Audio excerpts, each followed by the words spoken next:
A colaboração que eu trago aqui, a reflexão, tem a ver com a exclusão na geografia brasileira das referências, das matrizes africanas, na formação do nosso território e, sobretudo, na estrutura da nossa população, complexa e extremamente necessária de esclarecimentos da sua historiografia, da sua geografia ancestral.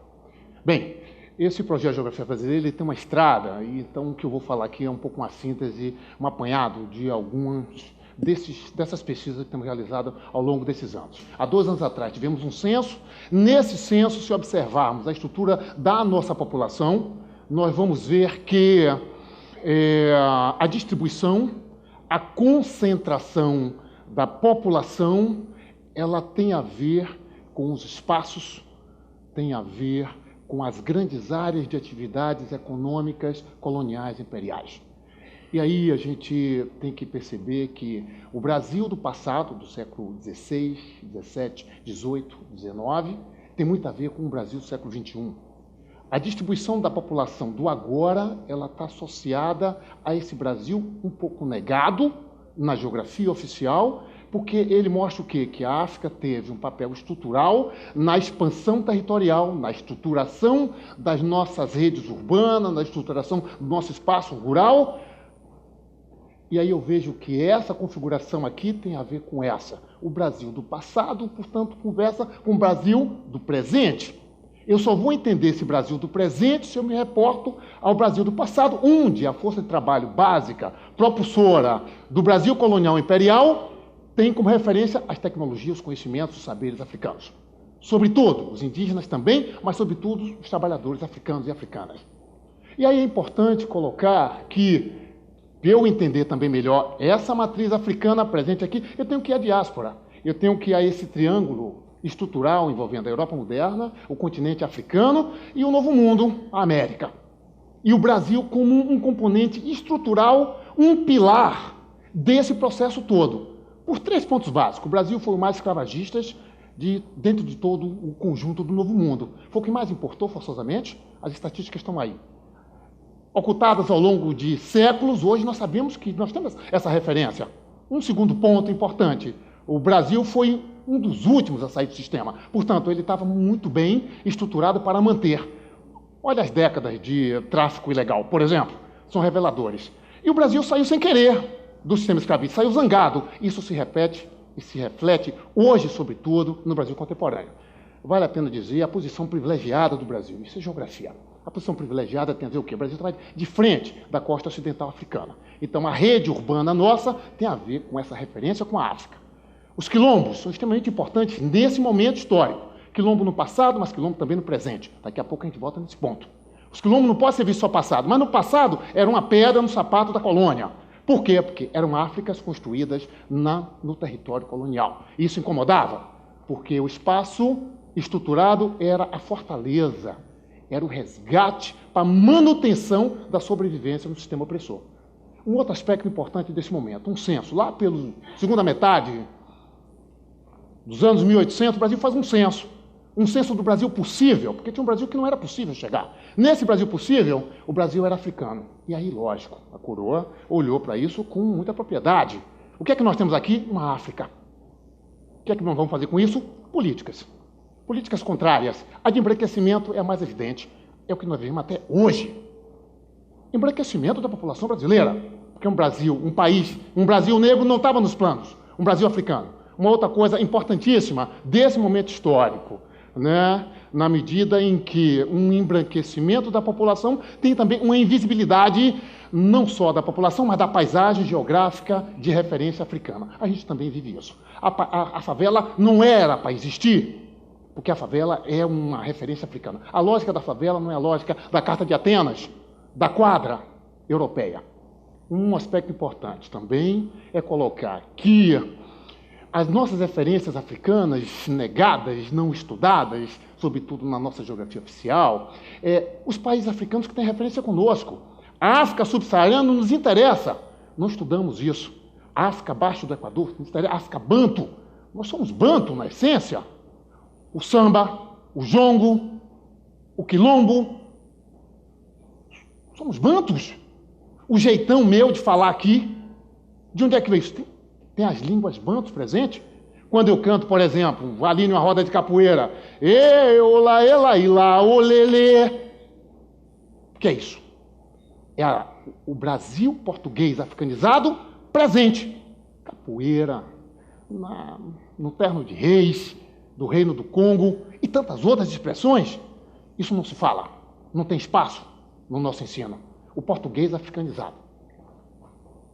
Está tudo na paisagem, invisível. Porque isso não era para ser visível. Então ela se torna paisagem visível. Existe, mas o sistema não vê, não quer enxergar. Quando vê, fecha o vidro do carro rápido. Não é para ser visto, porque esse Brasil não era para existir. O lugar é na África, no pensamento social. Teriam que ter voltado. Entretanto, estamos territorializados. Então, o fato espacial negado, esse é o desafio do Brasil contemporâneo. Inclusive negado na população, o censo. Quem é preto? Quem é branco? Quem é amarelo? Quem é pardo? Quando eu junto o preto com o pardo, tem expressão. Aí o Brasil africano se aproxima. Nós temos que rever os métodos de aferição, eles não revelam o Brasil real. O Brasil com a sua referência identitária na África. Esse gráfico é interessante, mostra que ao longo dos anos 40 até 2010, a população preta quase que está em extinção. Né? Então, tem que ter muito cuidado, tem uma negação. A população parda é um fenômeno. Então, a gente tem que ver que o Brasil hoje é um país pardo. De noite, todos os gatos são o quê? Não é ninguém. Qual é a identidade do pardo? Não sabemos. Então, o Brasil está em risco. Interessante que isso é um risco. Um país continental com a identidade frágil. Esse gráfico é mais que um gráfico, porque são números. Por trás dos números tem algo real acontecendo que precisamos rever, que é a nossa referência identitária negada secularmente. Viramos um outro milênio com esse ponto, com esse problema. Esse problema, essa questão está presente, seja no espaço urbano, seja no espaço rural. No urbano, as grandes metrópoles revelam isso. O Rio de Janeiro, Salvador, Belém do Pará, Recife.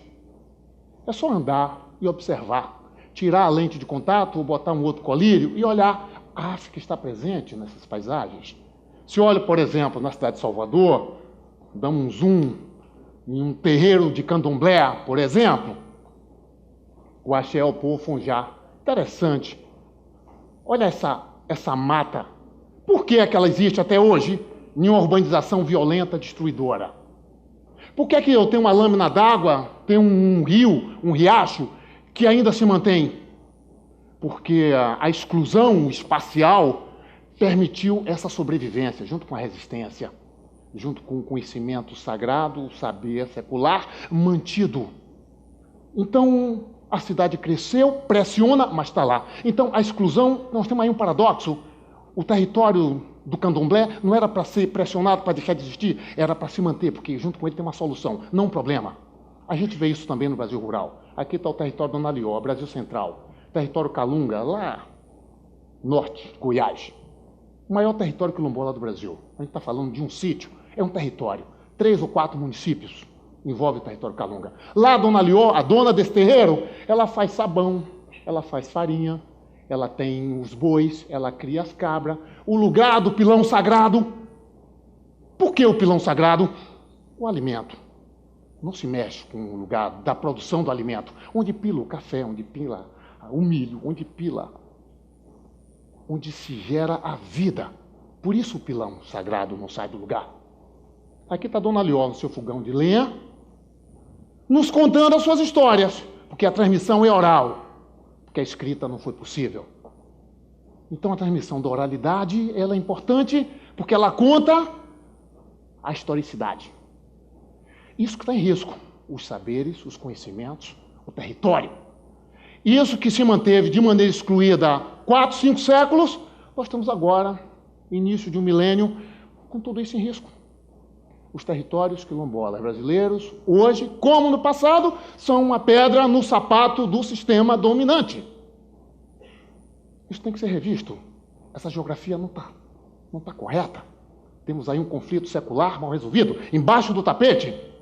Ou botamos ele para fora, ou isso se mantém, vai para o outro milênio. Os quilombos brasileiros não são poucos, contemporâneos. São muitos. Por que são muitos? Porque são 4 séculos de importação forçada. Como ficar isso invisível? Não tem como. Vai até um ponto, não dá mais para tratar isso de maneira invisível. Aonde estão os ciclos econômicos coloniais, estão os territórios quilombolas contemporâneos, cuja parte do problema é o preconceito secular, ligado, sobretudo, a regiões tropicais. Os trópicos, a hostilização dos trópicos. Isso criado que, lá no século XV e XVI, os primeiros mapas mostram isso. Zona tórrida. Então, aqui a vida é impossível.